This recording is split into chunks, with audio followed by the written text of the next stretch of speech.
اہل حدیث کی سب سے بڑی خامی اور آپ کا ان کے ساتھ مین اختلاف کیا ہے؟ اہل حدیث کی سب سے بڑی خامی یہ ہے کہ جو وہ کلیم کرتے ہیں نا کہ ہم قرآن اور صحیح حدیث کے اوپر چلتے ہیں، جہاں صحیح احادیث ان کے فرقے کے خلاف آ جاتی ہے نا، ان کو ہضم کرنا مشکل ہو جاتا ہے، خصوصاً بنو امیہ کے حوالے سے ان کے لیے ہضم کرنی اب مشکل ہو گئی ہے، تو پریکٹیکلی وہ منکرین حدیث بن چکے ہیں۔ ہمیں ان کے منکرین حدیث ہونے پہ زیادہ غصہ آتا ہے ایز کمپیئر ٹو انکار سنت کرنے والوں کے، کیونکہ وہ تو اعلانیہ ہے،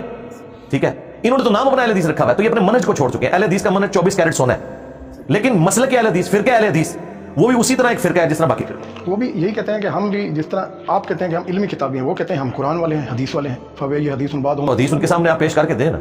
2812 پیش کریں نا، تقتل الفیۃ الباغیہ، امار تجھے ایک باغی جماعت قتل کرے گی، تو دیکھیں ان کے منہ سے جھاگ چھوٹنی شروع ہو جائے گی، آپ شروع ہوں گے تو آگے آپ کو بول نہیں دیں گے۔ آپ یہ حدیث چلیں بیان کرتے ہیں، یہ تو پازیٹیو ہے نا، صحیح مسلم کی، علی سے محبت نہیں رکھے گا مگر مؤمن، علی سے بغض نہیں رکھے گا مگر منافق۔ یہ آپ کسی وہابی کو محرم میں ٹیکسٹ کر دیں حدیث، آگے وہ الٹی نہ کرے، آپ میرا گربان آ کے پکڑ لیں، تو آپ کو پتہ چل جائے گا منکرین حدیث ہیں کہ نہیں، یا ان کی مسجد میں لکھ کے محرم میں لگا دیں آپ، تو دیکھیں آگے دنگا فساد شروع کریں گے کہ نہیں۔ اور یہ جعلی بنا کے آپ کسی اور صحابی کے بارے میں لگا دیں، کوئی دنگا فساد نہیں ہوگا۔ حضرت علی کا تو مسئلہ تو ہے نا، نظر آ رہا ہے۔